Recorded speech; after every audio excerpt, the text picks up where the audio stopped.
When I was growing up, if you wanted to buy some music, you would go to a record store like this one, leaf through the stacks of records, and hope to find the album you were after.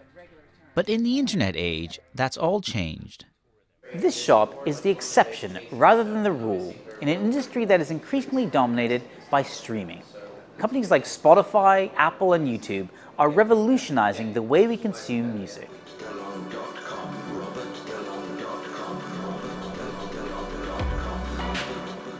29-year-old electronic musician Robert DeLong says it's been an essential tool for building his profile. I was born into a world that was just streaming music, basically. I mean, when I became a recording artist, Spotify was the norm at that point. I gave away all my music for free up until I was, signed by Glassnote. I released free music each month, so obviously I love getting paid. Everyone loves getting paid. But then the other side of it, for artists like me, I've seen there's been such a huge benefit to being able to just give people access to your music, even if it's not for money.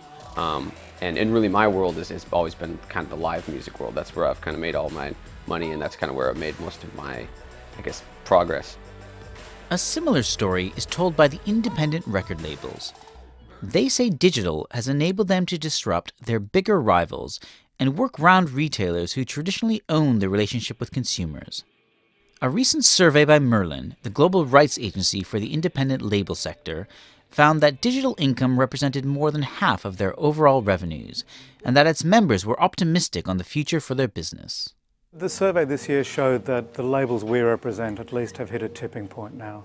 Digital's become their #1 revenue stream, and streaming and subscription is the fastest growing part of that. At the same time, their overall business is growing. The physical side of the market with vinyl is showing, signs of real health, and the declines in download and physical for at least, in terms of the survey, doesn't seem to be as dramatic as what's being painted in the industry. So we talk a lot about a format shift, an industry in transition.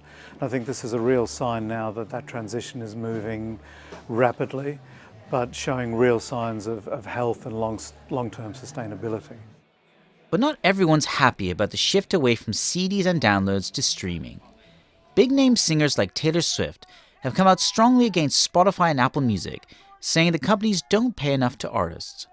Her comments help spur Apple into changing its terms. But while some artists and labels are able to reach new audiences more easily, for many players in the industry, it's a lot harder to make a sustainable living. Helene Lindvall signed her first songwriting contract at the age of 17 with BMG and has worked with leading artists in Europe and the US. She worries that the raft of middle-class jobs that have long been part of the music industry are now under threat. It's difficult because it does depend. If you get a worldwide hit, you still can make a lot of money. If you're Max Martin, who writes for Taylor Swift and Katy Perry and whatever, he's still making millions.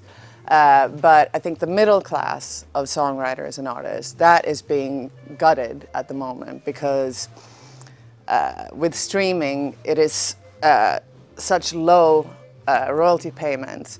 What they say is that you will get paid eventually, like what you used to get paid in the first 6 months of selling a single can now take maybe 4 years to get paid the same amount. Because obviously it's about usage, it's not upfront payments as it used to be. Which may work for a big record company or a publisher that has a lot of different artists, but if you are a sole trader, which most songwriters are, you can't kind of tell your landlord or the electric company that, yeah, I'll pay you the money in 4 years' time when I've made the money from this single.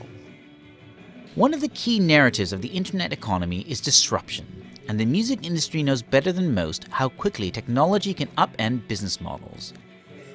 Streaming may be the new reality, but not everyone has figured out how to make it work.